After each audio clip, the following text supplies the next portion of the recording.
Então o Bitcoin caindo cerca de 8% nos últimos dias, existe muitas narrativas aqui que ele possa iniciar uma forte queda para finalmente na sequência retomar uma alta considerável e até o fim do ano chegar a 80, 90, 100, 120 mil.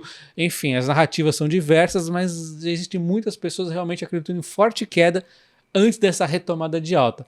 Às vezes a gente ficar falando muito do curtíssimo prazo, é importante você ter o que faz realmente o Bitcoin subir ou cair, é aquela velha lei da oferta e da procura. O que nós estamos acontecendo agora é uma diminuição na quantidade de entrada de bitcoins no mercado, com o halving, né, já vou comentar, enquanto a oferta ao mesmo tempo está aumentando. Por que a oferta está aumentando? Primeiro que ela, por padrão, o pessoal já costuma procurar mais Bitcoin, e outro ponto é que exatamente o efeito do halving tem vamos dizer, um marketing, né, um oba-oba por detrás, o pessoal começa a comprar e fica aquela desespero, todo mundo comprando, a oferta acaba aumentando muito. É por isso que o Bitcoin aumentando agora, né, pega aí o último ano, aliás, desde o começo do ano, subindo cerca de 300 e poucos por cento, não faria sentido apenas o halving causar essa alta toda, tá? Mas o grande ponto é que no longo prazo o Bitcoin a tendência é alta, tá? Mas esse curto prazo é muita volatilidade.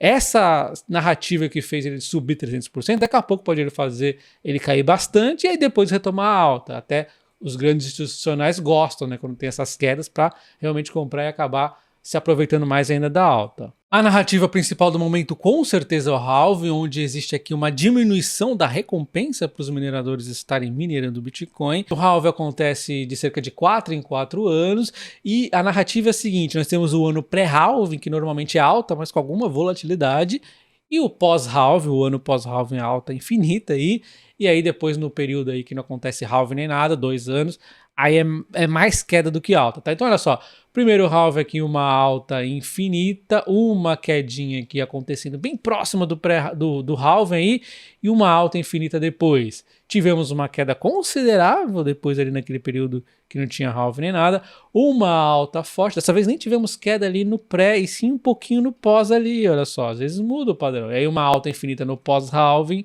uma queda considerável, uma alta que dessa vez antecipou um pouquinho, e porque a alta antecipou um pouquinho já embarcou numa queda, uma zigue-zague aqui, uma queda bem próxima ali do halving e uma alta infinita quando chegou bem próximo mesmo do halving, uma alta infinita também no pós-halving, tá? E aí depois tivemos esta queda acontecendo e nós antecipamos a alta já acontecendo, ó, desde ali do ano passado. Agora, atualizando esse gráfico, a gente pode ver que ele continuou uma alta aqui considerável, atingindo ali valores maiores, e agora inicia então, não dá nem para chamar que iniciou uma queda, né? Mas começa com uma quedinha. E aí, será que ele vai embarcar numa queda um pouco mais acentuada? O fato é que historicamente os halvings sempre trazem uma alta infinita no ano pós-halving, tá? Então, se seguir o padrão, 2024 vai ser alta, considerável, e ali, em algum momento de 2025, existe aquela realização acontecendo. 2026 também costuma ser complicado. Enfim, esse é o ciclo que costuma acontecer no Bitcoin. Mas o que é importante você notar é que sempre, entre muita volatilidade, ele sempre está subindo e subindo muito. Então nós temos aqui desde o começo do ano o Bitcoin numa forte alta e agora ele começa uma quedinha aqui, né? Embora nos últimos dias aí ele veio numa queda, ontem ele até ameaçou uma retomada de alta, hoje já está caindo um pouquinho. É natural a volatilidade do Bitcoin, existe sim ainda o risco dele realmente cair para depois subir, e aí nós vamos ver alguns eventos macroeconômicos que podem impactar também aqui no Bitcoin. Só que acontece que depois de toda essa alta do Bitcoin, o meu dinheiro está meio ali que parado na Canfury, né? Parado entre aspas, está ali rendendo 6% ao ano, que é correlacionado à taxa de juros americana, que hoje está em 5,5%, então a taxa de juros americana cai, essa renda aqui vai cair junto, sempre ficando ali cerca de 0,5% acima, tá? Então você vê aqui que está rendendo todos os dias. Então o fato do meu dinheiro estar dolarizado e rendendo me dá um pouco de tranquilidade para não ter muita pressa para sair comprando Bitcoin ou alguma ação no exterior a qualquer preço. Mas o grande ponto é que o Bitcoin é muito difícil da gente prever para onde ele vai no curto prazo, então talvez eu comece aqui uma nova estratégia de sair comprando Bitcoin sempre, aos pouquinhos mesmo, neste momento de alta. Vou estar avaliando aí, né? Porque, de novo, o curto prazo é muito difícil, mas nós temos alguns eventos que podem se mexer com o preço do Bitcoin. Mas antes de continuar, vou avisar vocês que está na descrição do vídeo, nos comentários fixados, o link para você abrir conta, né, com o Fury, e também um vídeo tutorial onde eu falo tudo sobre como funciona a corretora. Com certeza o halving é o assunto principal do momento, mas o Bitcoin tem outras questões por detrás. Um deles que fez as ações subirem muito recentemente é o ETF de Bitcoin, que foi lançado lá nos Estados Unidos. Inclusive, existe a possibilidade do Ethereum também ter seu ETF lançado, mas não tem clareza se realmente isso vai acontecer. Porque o que acontece? O Bitcoin ele pode ser considerado ali uma commodity, porque o Bitcoin ele não tem ninguém por detrás. Aliás, essa é uma vantagem do Bitcoin, ele é totalmente descentralizado, né?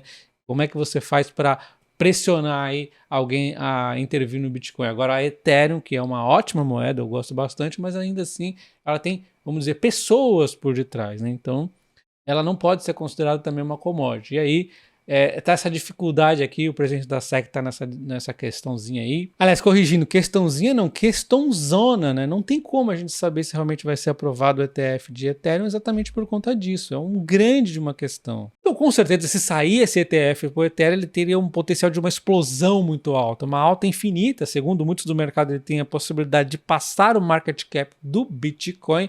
Porque o Ethereum, vamos resumir da seguinte forma, ele é mais tecnologicamente evoluído, ele é mais completo, ele consegue levar mais à realidade o esquema de criptomoedas como moeda mesmo, tá? De uma forma bem tosca, resumindo, tá? Seria mais ou menos isso. Mas ele tem a desvantagem, que a gente pode falar, mas é só essa desvantagem, é muito importante, que é a questão da descentralização, né? Ele tem pessoas por detrás, o Bitcoin não. Então você poderia, por exemplo, vamos supor que você tenha algum problema aqui com o governo, você poderia conseguir ir para outro país e pegar na moeda de lá. Enfim, não estou falando que esse é o principal motivo, mas pode ser em algum momento, né? Então o Bitcoin ele é descentralizado. Mas enfim, o Ethereum, por conta dessa ser mais evoluído, vamos assim dizer, entre aspas, ele tem essa possibilidade de ser muito utilizado e valorizar mais, inclusive, do que o Bitcoin. Mas o ETF de Ethereum daria uma mão na roda aí para realmente ele conseguir fazer essa explosão. Outro evento muito importante, não só para o Bitcoin, mas também para as ações no Brasil, para as ações no exterior, é a definição da taxa de juros dos Estados Unidos, que vai acontecer nessa semana. A gente viu que está sendo mantido em 5,5%, isso deve se manter assim ainda nesse anúncio aqui do dia 20/3, mas a grande questão é o discurso que vai ser dado ali. Será que vai dar alguma dica de como será a taxa de juros, então, no dia 1/5, no dia 12/6, ou seja, nas próximas reuniões? O pessoal está de olho ali a qualquer dica ou qualquer mensagem que o Fed acaba dando que vai indicar quando a taxa de juros realmente vai cair. Então, isso aqui pode mexer, obviamente, mas o grande ponto é que entre dia 20/3 e dia 1/5 temos o halving agora em abril, então o halving acaba sendo o grande foco do mercado. Mas depois disso, os Estados Unidos vai ganhar mais força, cada vez vem ganhando mais força no efeito do Bitcoin. O ETF vai continuar mantendo força aqui na economia americana, na interferência no Bitcoin. Por quê? O pessoal que está investindo no ETF, por exemplo, eles estão muito acostumados a isso. Deu um medo de recessão, taxa de juros, não sei o quê, eles vão lá e tiram da renda variável. Então vai continuar tendo esse efeito na minha visão, tá? Então, se a economia dos Estados Unidos realmente acelerar, começar a ficar melhor ainda, existe mais uma possibilidade adicional do ETF de Bitcoin junto com o Bitcoin, levar o Bitcoin junto aí também, né? Mais para altas ainda, tá? Então, na minha visão, que embora nós tenhamos aqui o histórico de muita influência aqui no halving, nos 365 dias após o halving aqui, o Bitcoin sempre tem alta infinita, eu acho que cada vez mais a economia americana vai ganhar força, a economia mundial também, né, vai ganhar mais força no Bitcoin conforme ele vai se consolidando. A grande verdade é que o halving ele tem muito efeito psicológico, né, então a gente precisa ver se o efeito psicológico às vezes vai ganhar força aqui em relação à economia, né? Vamos supor, eu não acho que vai acontecer, mas vamos supor que os Estados Unidos tenham uma recessão logo na sequência do halving. Eu acho, na minha visão, que ganharia talvez a recessão do efeito halving, né? Porque a gente tem que lembrar, o Bitcoin está cada vez mais se consolidando aí, né? Mas falando de curtíssimo prazo, outro ponto que poderia interferir aqui no pessoal começar a querer vender Bitcoin é que a grande maioria que está com lucro, né? 96% das pessoas que têm Bitcoin estão em lucros, tá? Dos holders aqui. Enquanto do Ethereum, 89% dos holders estão em lucro, tá? Então é muita gente com lucro, eles podem querer realizar um pouco lucro, também pode ajudar um pouco aqui o movimento de baixa nesse curtíssimo prazo, tá? Mas lembrando, depois do halving a tendência é ir subindo, e como eu não acredito em recessão nos Estados Unidos nesse momento, também tenhamos aí um momento de ajudar a alta, né? Mas de olho, se a taxa de juros ali der um ruidinho, alguma coisa, pode ter mais uma volatilidade ali. Então, na minha visão, será que é o momento de comprar Bitcoin e ficar rico? Bom, a gente viu ali que as tendências são positivas. No longuíssimo prazo, a gente sempre vê ele subindo. Neste curtíssimo prazo tem um risco de queda, mas se a gente olhar um pouquinho mais adiante, a tendência é alta. Mas como eu disse, cada vez mais a economia americana ganhando força, essa é a minha visão, tá? Enquanto o Ethereum, caso saia o ETF de Ethereum, existe realmente a possibilidade de ter uma forte alta, vai superar muito aqui em termos de alta o Bitcoin. E segundo alguns analistas aí de mercado, pode até superar em termos de valor de mercado, né? E temos outras moedas que têm, em termos de potencial de alta, ainda maiores. Eu não gosto muito, na maioria, para mim, é shitcoin, mas a Solana até que vale a pena, talvez. Eu gosto bastante. Também poderia ter uma alta ainda mais forte, mas assim, sempre muito pés no chão. Eu continuo preferindo, né, investir em ações mesmo, porque elas geram valor. O Bitcoin, por mais que ele represente valor pela escassez, né, e pela incompetência dos governos, o grande fato é que ele por si só não gera valor, né? As empresas geram, elas geram caixa ali, né? Então são organismos vivos, e é aí que eu acabo preferindo ter a grande maioria, na verdade, do meu dinheiro investido, tá? Então será que vale a pena comprar Bitcoin? Eu acho que eu tô aqui avaliando a voltar a comprar ele aos pouquinhos mesmo com essa alta toda. E também vou estar considerando, de repente, até o Ethereum aí, né? Embora a gente saiba que é bem difícil prever ali o que vai acontecer com esse ETF de Ethereum. Mas deixa nos comentários, você tem Bitcoin, Ethereum, Solana ou alguma outra criptomoeda? Deixa aí para eu saber. Um abraço, até o próximo. Valeu!